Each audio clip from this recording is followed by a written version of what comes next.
Hey, friends. Welcome to the Raising Boys and Girls podcast. I'm Sissy Goff. And I'm David Thomas, and we're so glad you joined us for this conversation. Let's dive in.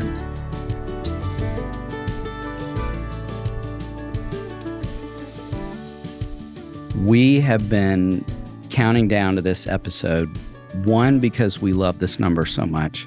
Yes. 2, because we love the two of you so much. Yes. And I have a question we've not asked any of the other 8 numbers. Ooh. Oh, whoa. For this reason, we're going to start with if we could. How often has someone said to you over the course of your journey, I wish I was a 9? I wish I was a 9, so add Because 1 to it's which the Plus number one. I most want to be. Okay. And I say that to 9s regularly, and I wonder if other people say it to you. I've heard both sides, Have you? but probably more people wanting to be 9 because it just seems easy. Yeah. I think I've had similar comments. People kind of, oh, that would be nice. Or, they envy a little bit of the, what I think they would perceive as the easiness, maybe.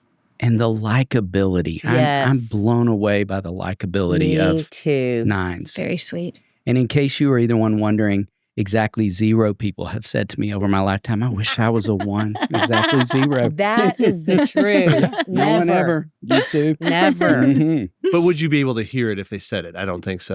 You'd be like, nuh-uh, yeah. That's a good question. Well, let's start out by hearing from the two of you. What do you love the most about being a 9? What do you love the least? You want to go? I'll, We're probably going to spend the whole time going, you want to go? Yeah, that's fine. That's one of the things I love the least about it. Yeah, that's right. We will not be able to decide who goes Yeah. first. Yeah, you go for it. I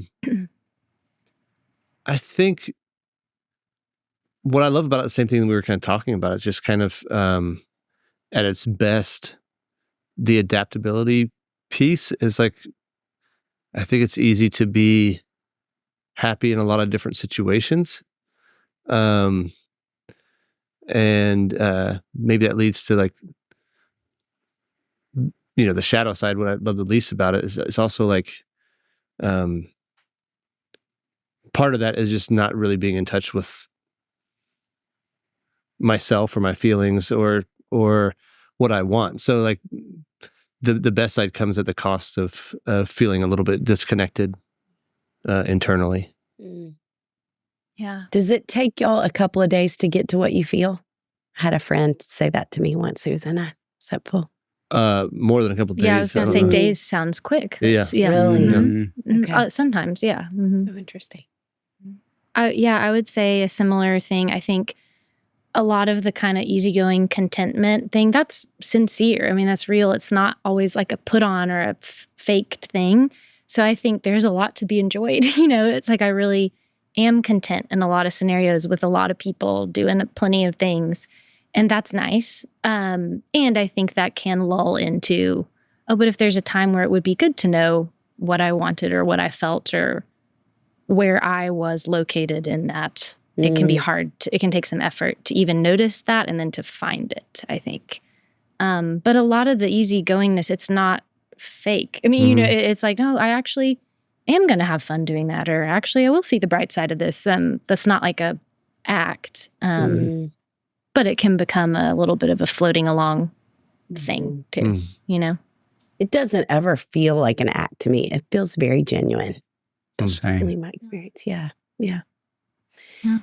Okay, well, thinking about you all growing up, and I have a follow-up question for parents who suspect that their kids might be a 9. That is a very specific question that you didn't have ahead of time. So y'all can take a minute if you want to. But first question is, when did you start to see evidence of your 9-ness show up? Story, memory, whatever. Well, I think for me, I was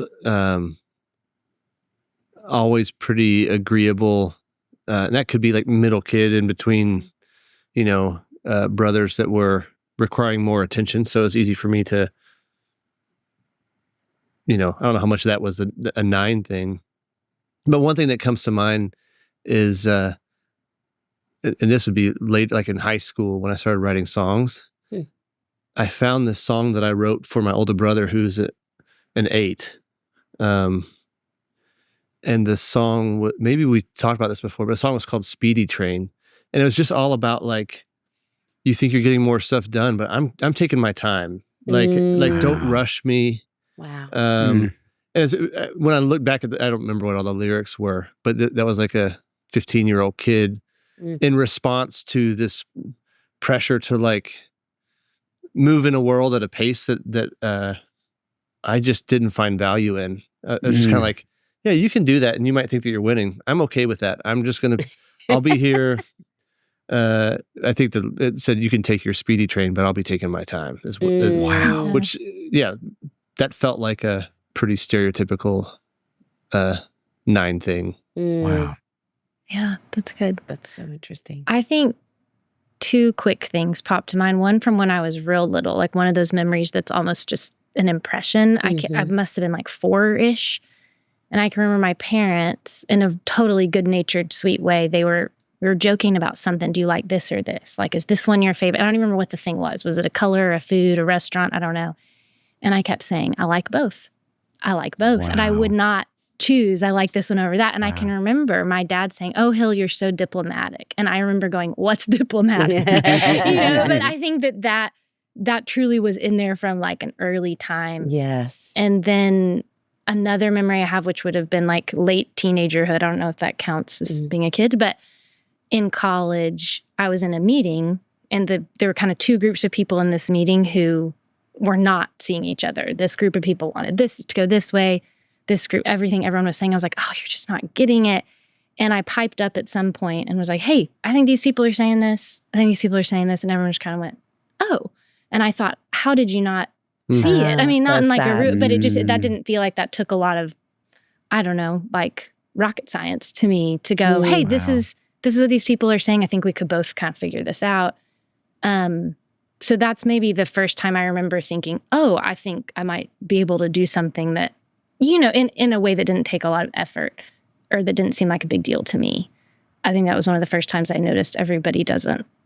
Does that make sense? Able to do that. Does. It makes a lot of sense. Yeah. Those are the things that popped to mind for me. And how desperately our world needs that gift today, right now in this moment. So I love that you highlighted that. I know.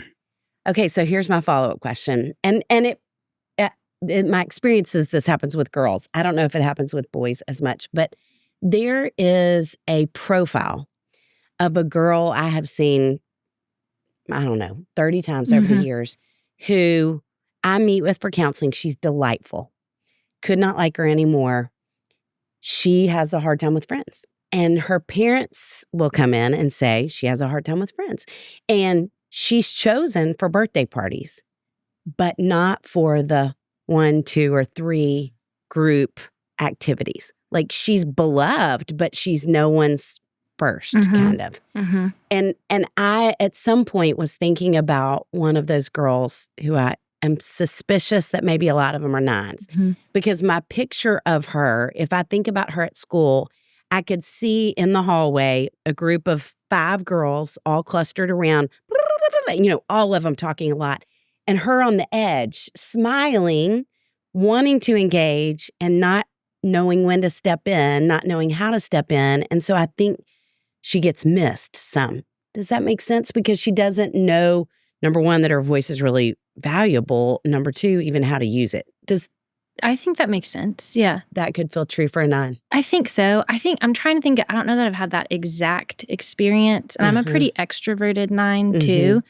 I am maybe just a pretty extroverted person. Not like I want to be, I think I've said this maybe to y'all before, I don't want to be in the camp skit. I just want to like be with people.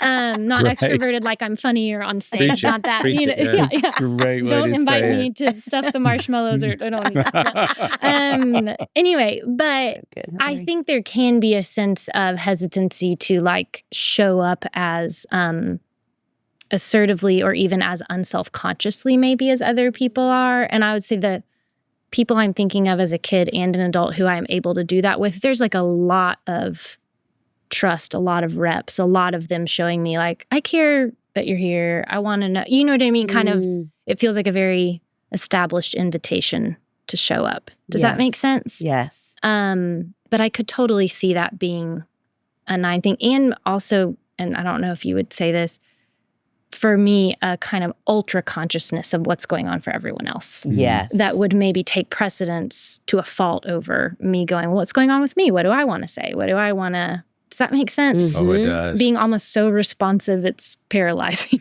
in some ways, instead of... So aware. Yeah, initiating, or I don't know if that tracks with what you're saying, but yeah, I could see what you're saying making a lot of sense for a little 9 gal.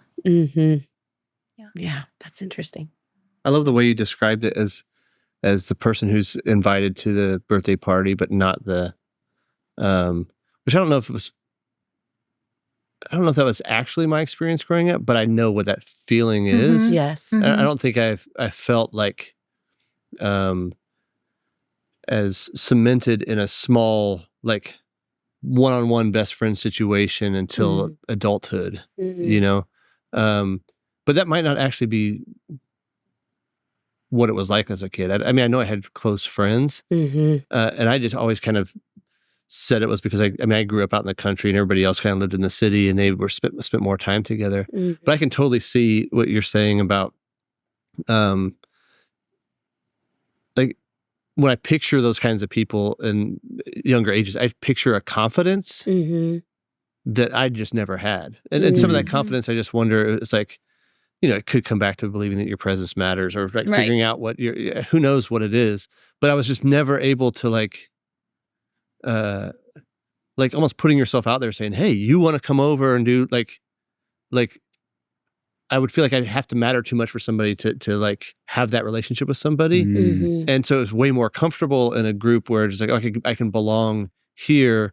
But there's a certain amount of confidence confidence is the best word that I can think of, that I just didn't seem to, I don't know that was even a possibility for me.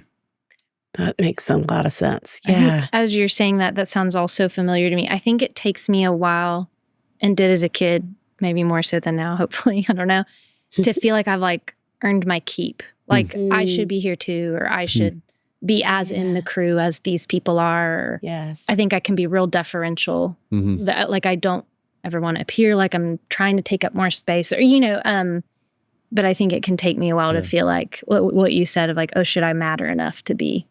Yeah. And I don't know, not in a real down on myself way, just in kind of like, why would I matter more than, you know? Even the both sides kind of thing where it's like, well, yeah, this person belongs just as much as I do, and this person belongs, and when you do that, it kind of like dilutes everything to where like, well, I belong as much as like the person who's like 20 people away, so that's kind of where I'll stand. Yeah. You know? Yeah. That's interesting, where you'll stand. Yeah.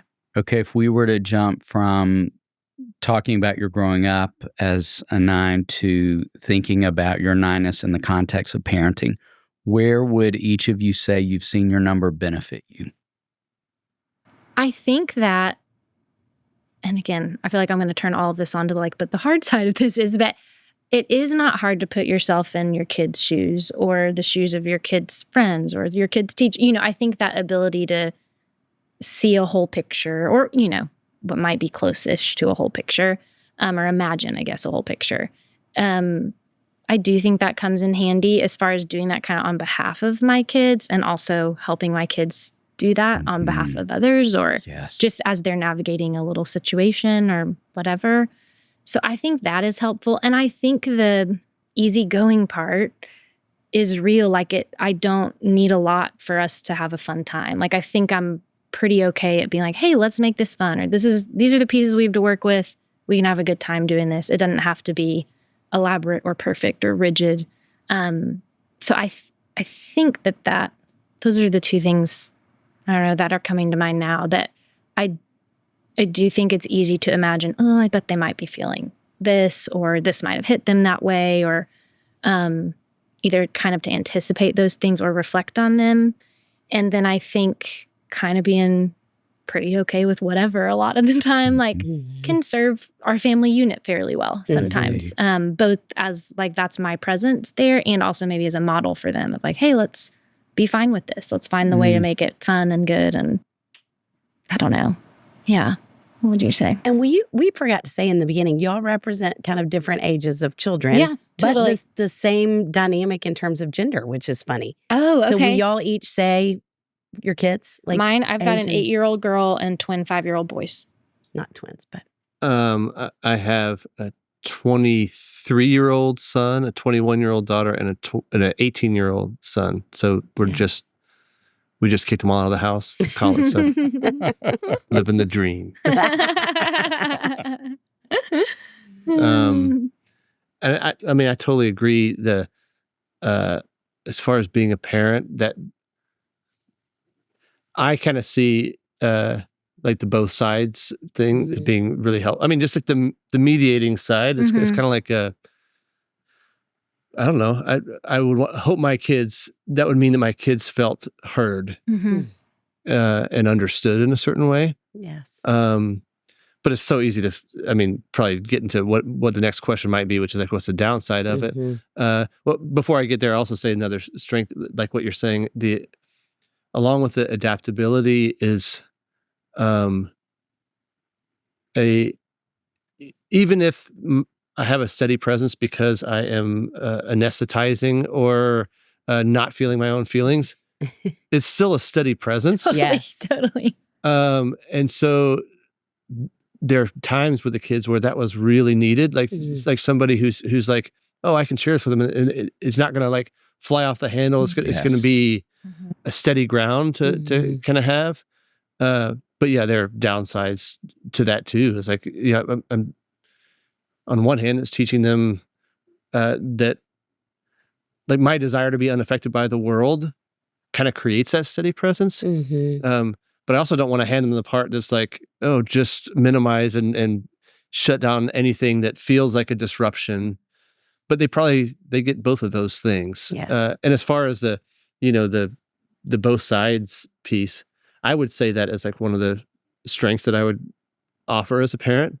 If you were asking Jill, my wife, she might also say it's a strength, but it's also like the number of times when they were really little, she's like, no, this is not the time to understand where they're coming from.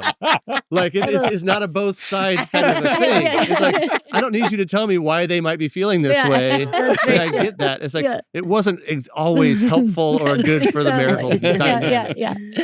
Yes, that's good. Makes sense. So good. You did just make me think, we talk so much with parents, especially with all the anxiety these days, about intensity and how we're living in this world that's so intense, and that intensity in parents often translates to anxiety in kids, that's just how they interpret it. I don't know that I've ever encountered a 9, y'all included, that carries that kind of intensity, which is such a beautiful thing. And again, if we're talking about things important today, that would certainly be it. That's a huge gift. Yeah, I would hope to be a non-anxious presence for my kids, like a place where, but yeah, that also comes at a cost. But I think you're right. In these days, it is where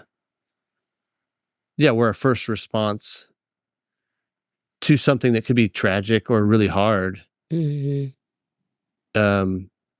measured. There's sometimes where that's helpful, and there's also sometimes where it's not helpful. Yeah. But I still would take being a non-anxious presence as much as I can. Yes. Well, okay, so you kind of stepped into this and you tried to hold yourself back from Sorry. No, that's good. But where would you say you see the downsides of being a 9 and a parent? You go. You keep going. Keep going. Yeah. More of the downsides. No, and then I'll say mine after you.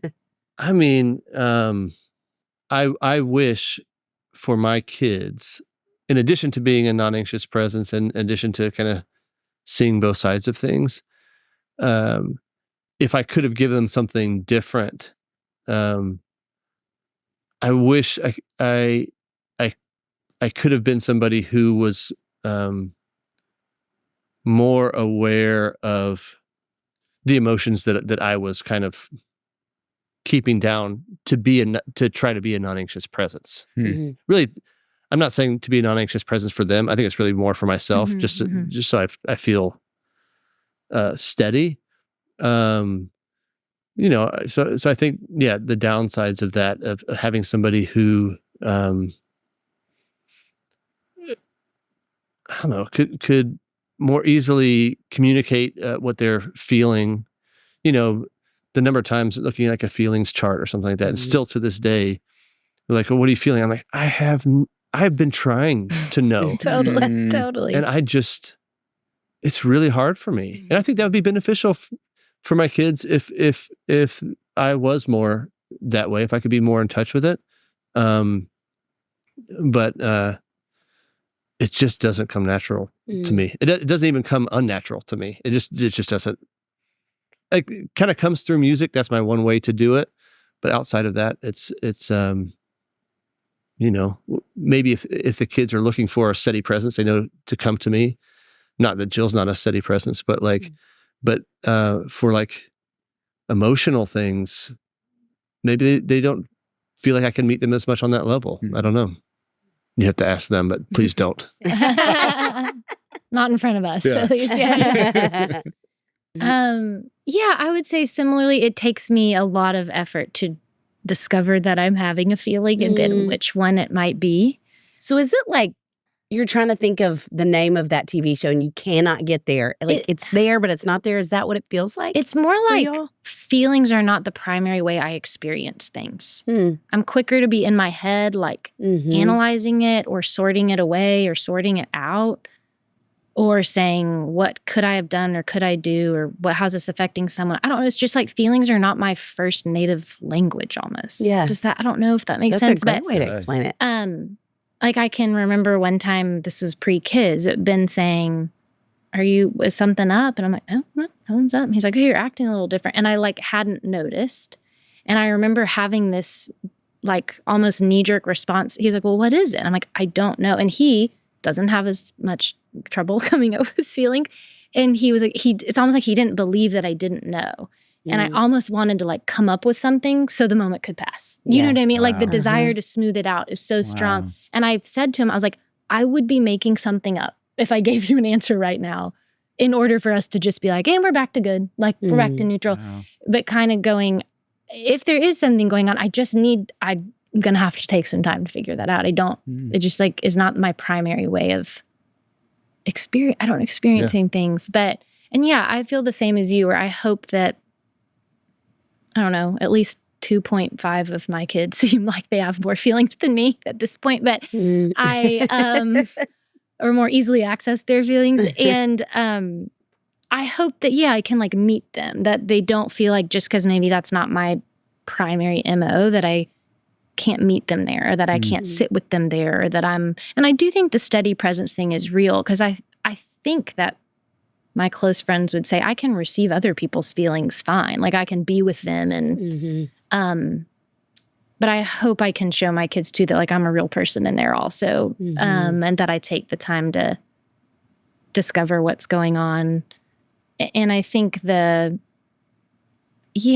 what's the kind of underside of the contentment and the easygoing piece is I do think I have to bow up a little bit sometimes. I still have like little kids. So I think like communicating really clearly to them where I kind of want to communicate gently or say, maybe we should, or, it's like, okay, my kids don't need, maybe we should. They need, this is what's happening. So I think it makes me firm up my communication and my boundaries and even what I think. Like I've kind of got to firm up to be sturdier for them, then I would be more comfortable kind of being like, well, what if we, and that just isn't always the recipe they need, So I think I don't want the easygoingness to be fuzzy to them. I want to be like a sturdy presence for them, not a fuzzy one. Does that make sense? So I think, I hope I can keep getting better at that.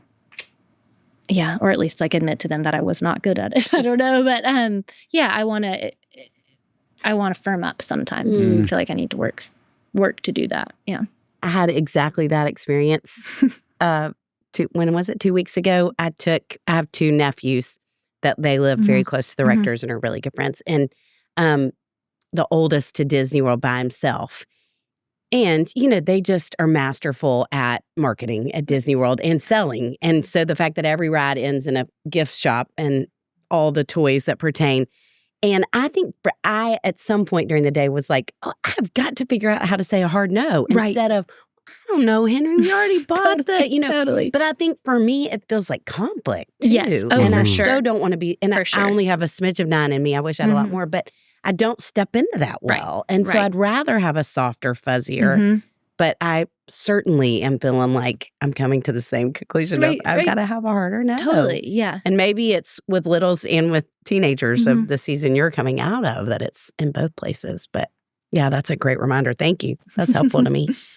Okay, let's keep building on this wisdom because this is so good, you all. What are any other practical ways that you would say you've learned to work through the struggle side of your number when it gets in the way of who you want to be as a parent?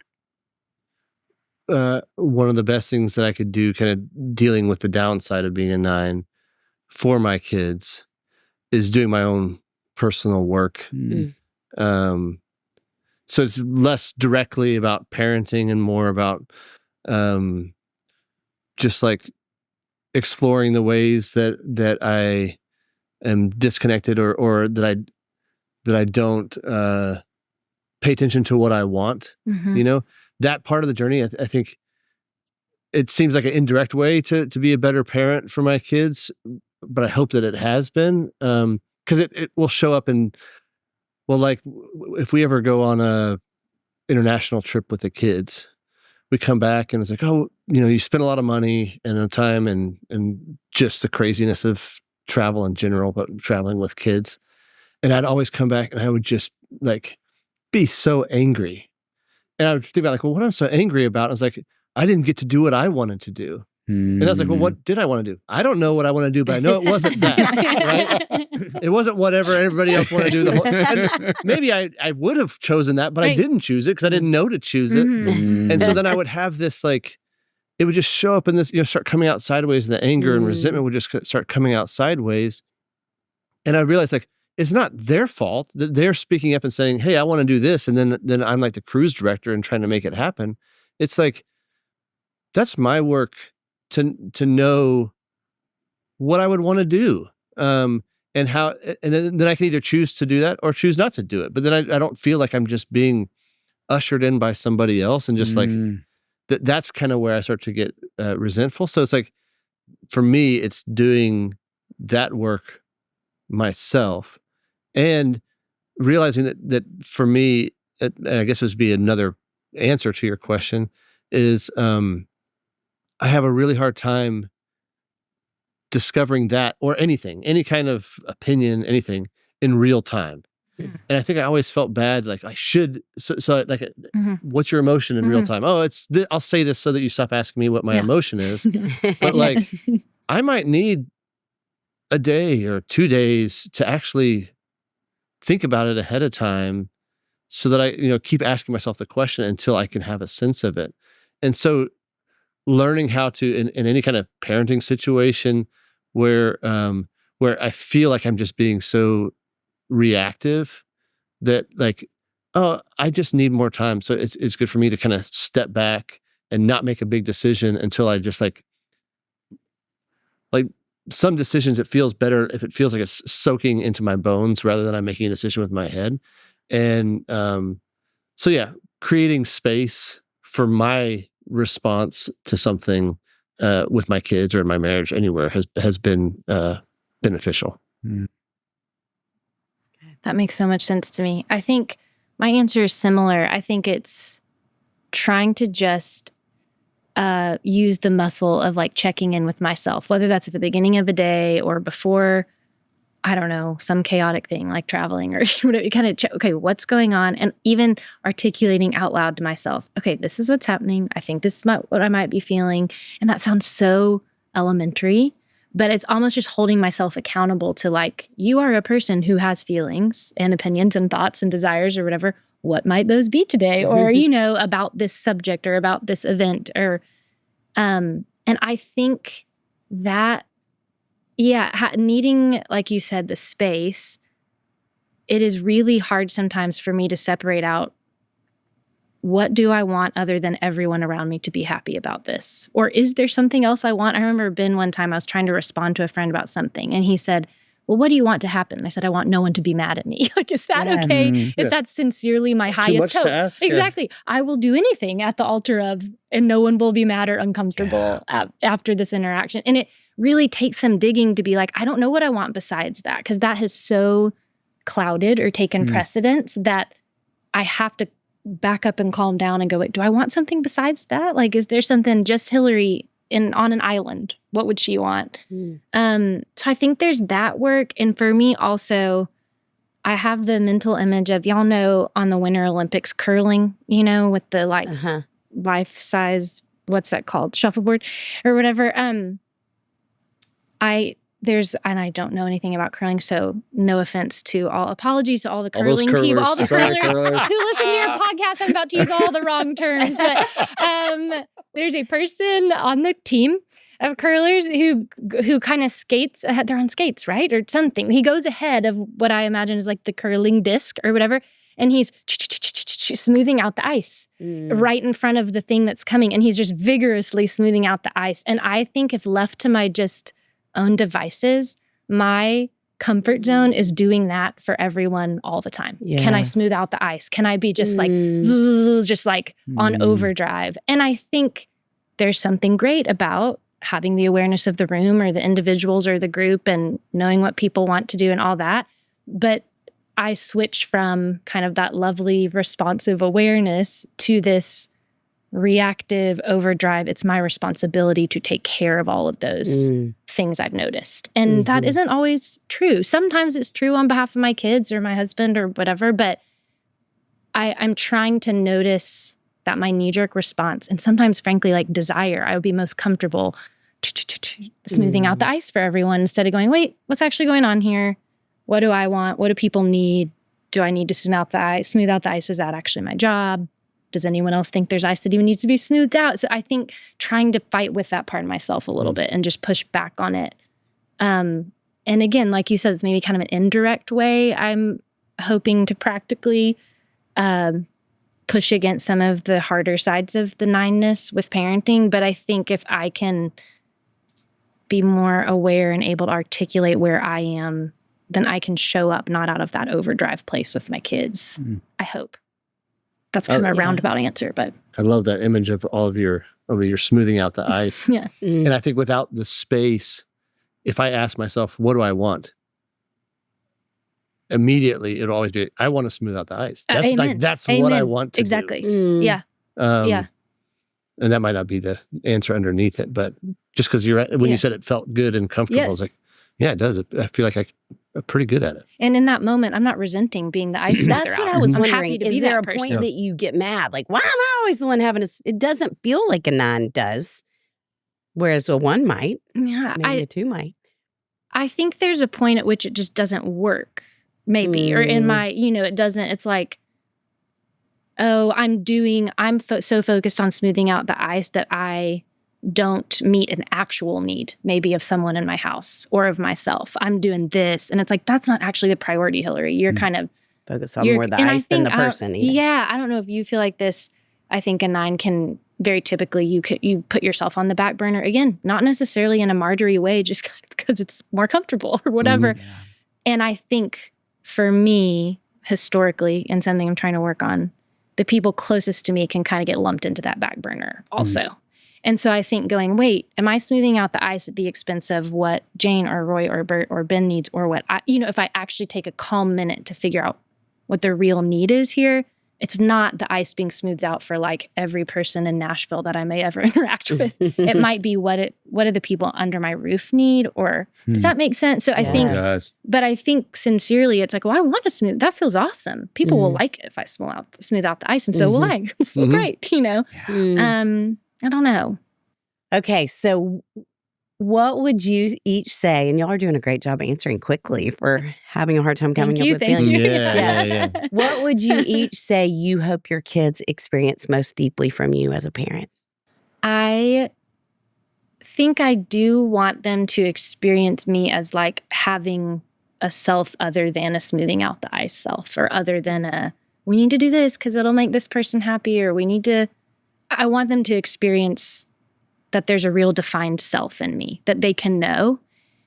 And I want them to be able to experience me being willing to, the word that goes to my mind is like endure, but that's too negative, conflict, for the sake of closeness with them and like intimacy, that I, even if that's not where I like love to be, I hope that they will experience me being like, I know that's part of being a family and that's part of being in a close relationship. Like I can do it. I'm there. Or like on their behalf even, you know, that I'm willing to do that. And I think that kind of dovetails with me needing to know who I am and what I want and care about. And I hope that they feel and know like I enjoy them. Like I feel like for all the contentment and having fun doing whatever, I want them to know like, oh, but I enjoy you. I enjoy time with you. I enjoy doing things with you. It doesn't have to be anything special. Could be Disney World, could be Sonic, you know, and I'm so happy. I want them to feel enjoyed by me, I think. And I hope they do, at least some of the time. But yeah, I think that's what I would say. That's beautiful. I think if I looked at the unflappability in like the most redeemed way I could look at it, I would hope that would translate to my kids as there's nothing that you can do to change my love for you. I know it won't always be translated in that way, but the steadiness, the best of that steadiness, I hope would come across as like you don't have to do anything. Like where you are, as you are, who you are is enough. And you don't have to be bigger than you are. I think that's what I would hope in some way they would take from, you know, a stance that could also give them hard things. But I love that. Okay, if interviewed, how do you think your kids would describe what it's like to have your number as a parent? You go first. You have more real people kids already. Mine yours are pretend kids. Mine are still kid light, you know. And so I think they would say, I hope they would say fun. I think they would say that they felt like I actually enjoyed being with them, because I do. I think they might say that there are times similar to what I was saying with the dynamic of the both sides, like frustrations at times, just like, oh, just take my side for don't explain why my friend might be being such a jerk to me, you know, that kind of thing. I think that there are times certainly where they've been frustrated that they just wish I would, you know, okay, enough of that. We get it. You see two sides to everything.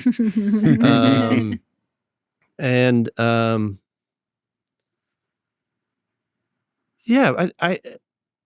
also, and I don't know if this is a 9 thing, but I think they would say that like part of the fun thing is just not, and this could be a flip side of like believing that your presence doesn't matter.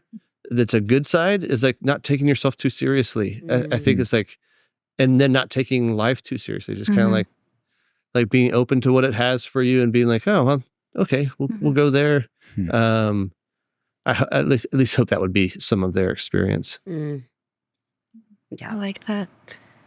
Yeah, I think I hope mine would say a similar thing about kind of, we can roll with the punches. Like I can roll with what's happening, and there's some element of flexibility, openness. Like you said, like see what life has for you. Kind of, I think both in a literal logistical way, and also kind of that's how I interpret the world, like in my heart and mind and soul. Like what's out there? Like what can we enjoy? What can we embrace? So I hope they would say that there's not, at least around most things, probably not a super rigidity to me or how I'm expecting things to be or whatever. And I think maybe the one area where they would experience rigidity is me being like, but think about that, how the other person's feeling. Think about how that, you know, how does what you're doing affect the people you're with or the setting you're in, or I feel like our kids are just going to be here in 5 years saying, oh my gosh, my parents, all they say is that,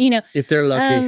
That's right. They tell us to be quiet all the time. No, but I think just kind of that, I think for better probably and worse, I will be harping on have an awareness of how what you do or say affects the people around you or where they might be coming from. I think they're probably going to get sick of that and probably already are. Or, be aware of like what the situation is right now. How is what you're doing, what ripples are coming from you?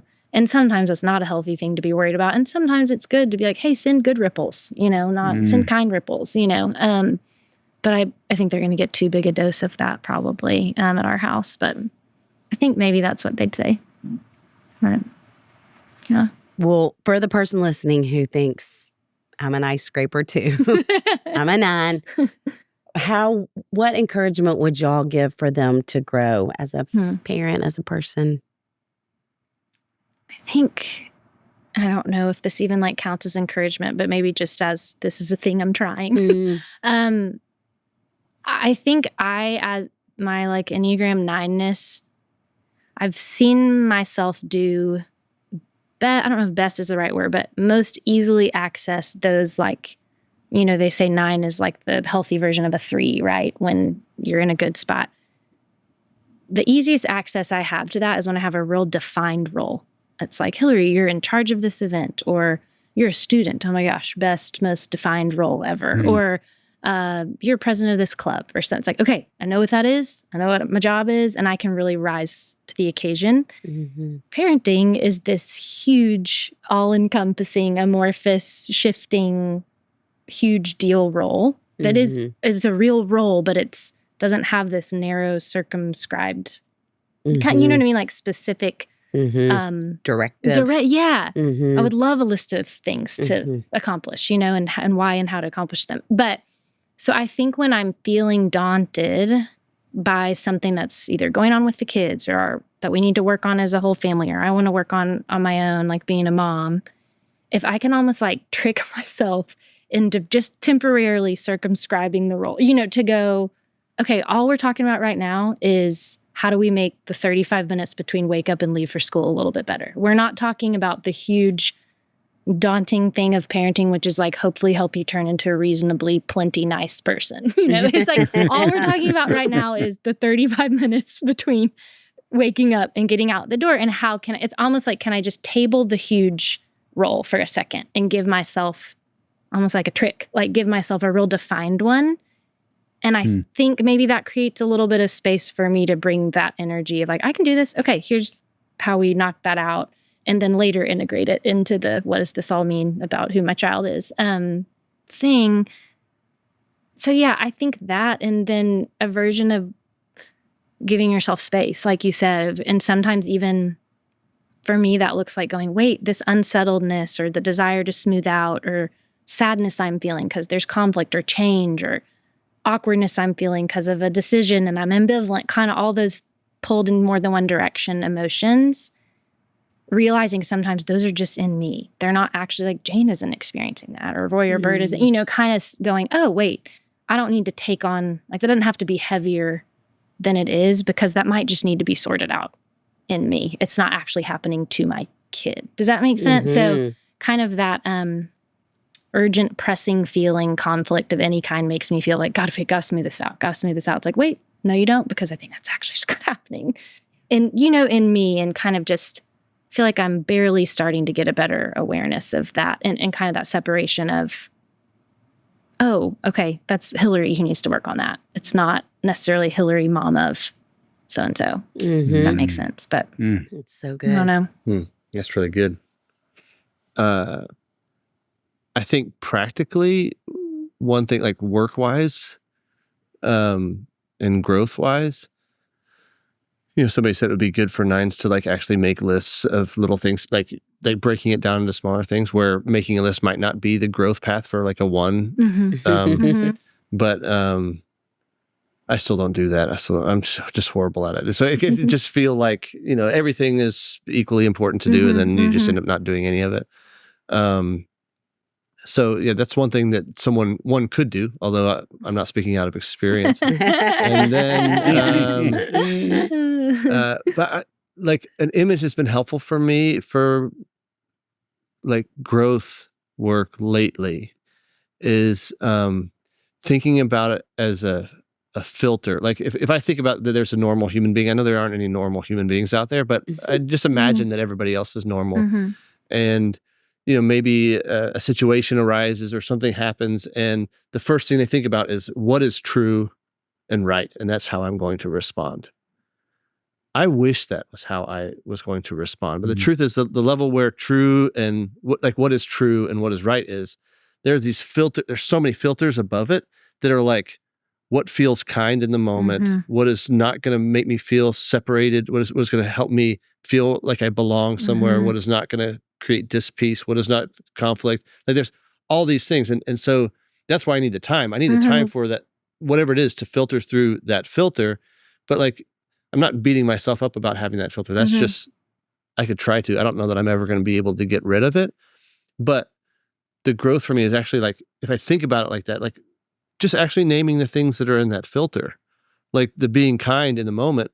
The truth is, it's taken me a long time to learn that what feels kind in the moment is not actually kind sometimes long term. And that's the same thing with the peace thing. It's like peace in the moment feels really good, but it might not be what actually creates peace in the long term if I'm not dealing with something. So the growth for me is like looking at it like a filter and just being honest with myself about like, yeah, I wish I could say, you asked me a question and I'm just like, I'm going to tell you what the truth is. Before I get to the truth, I have to name all the things that it's traveling through to get to that level. And most of it is around conflict, what is going to create disconnection, whatever. And I feel like, as a good person, I shouldn't value the lack of conflict more than I value the truth. But I do.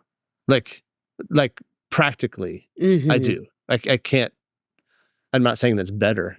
It's just the way that it works. So just kind of naming it so that I can start looking at it and be like, okay, so if being kind isn't always the kind thing to do, what does that look like? And it helps getting older and having a lot of, screwing up with the kids and in life and learning the hard way that those things are true.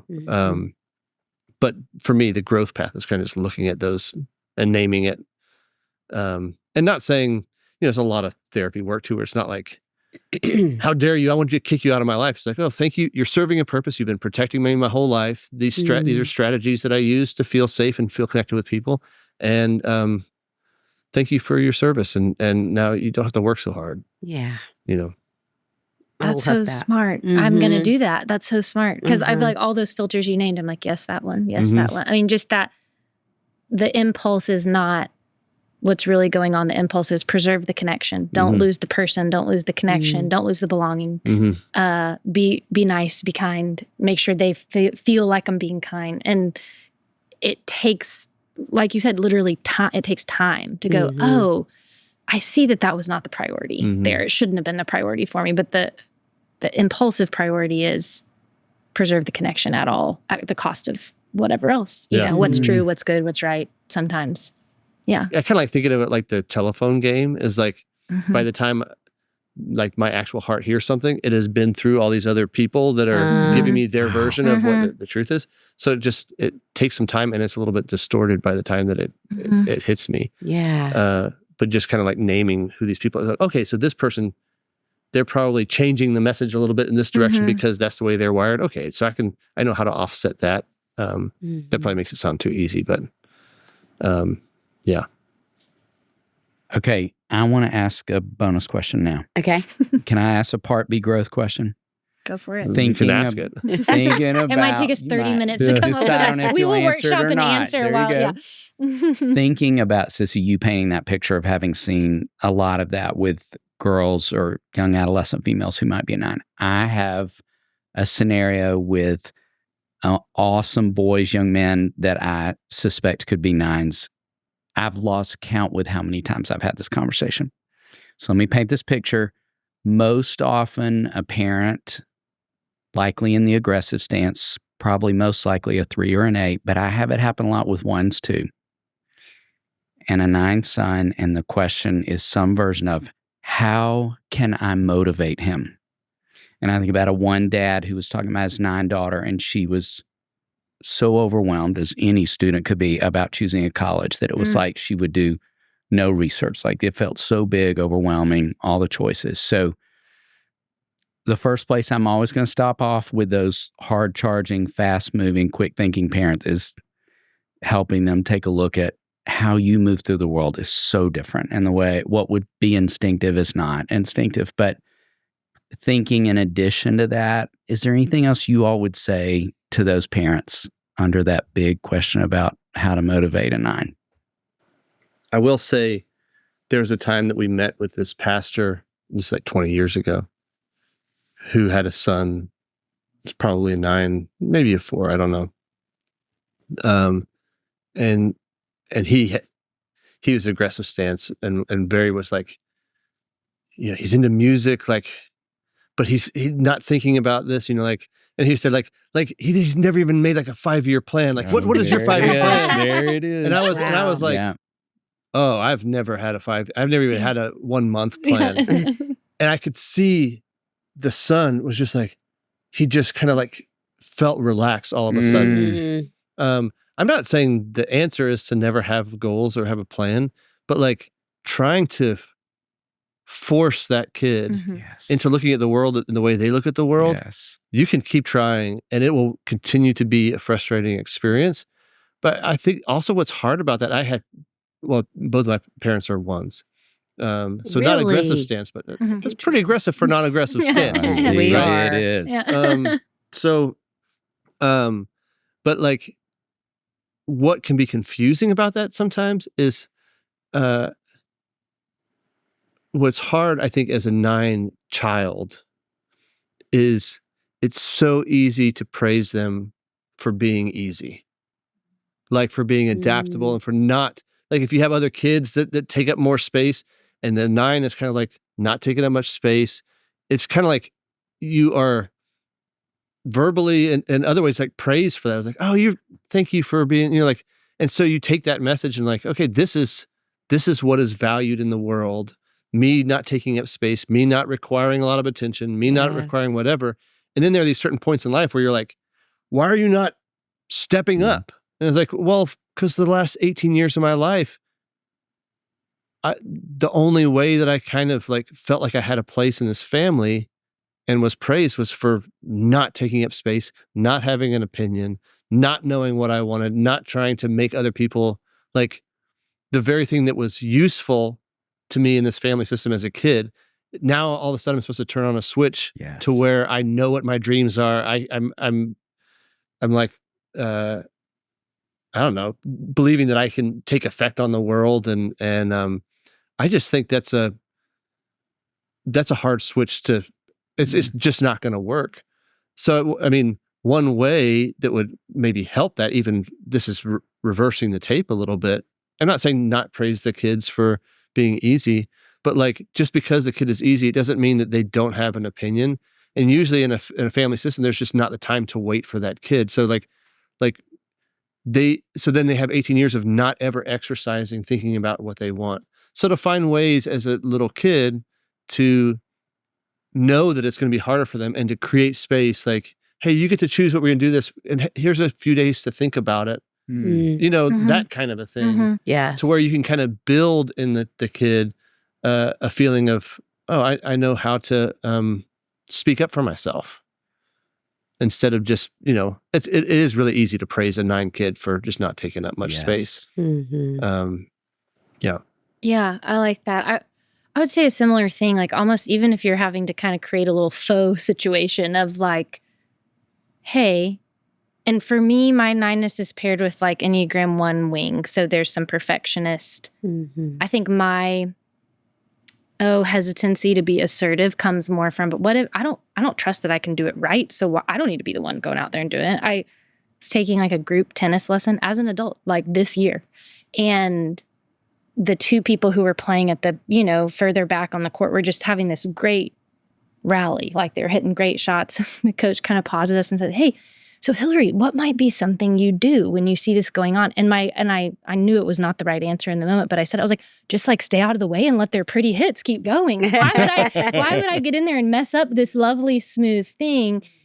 And that's this funny, microcosm of, well, I don't really trust myself to do a great hit if I jump in there and try to pick one off. So I'm just going to hang back. So it's almost like, can you create moments to say, hey, get on in there, and it's okay if you don't say the right thing or do the right thing. Like, it is okay, even if you mess it up or if you do it in a clunky way. Or I think that tendency to be like, I don't want to disrupt is a big motivator for me. So I think going, hey, disrupt it. And even if you disrupt it wrong, it's okay. Like high fives.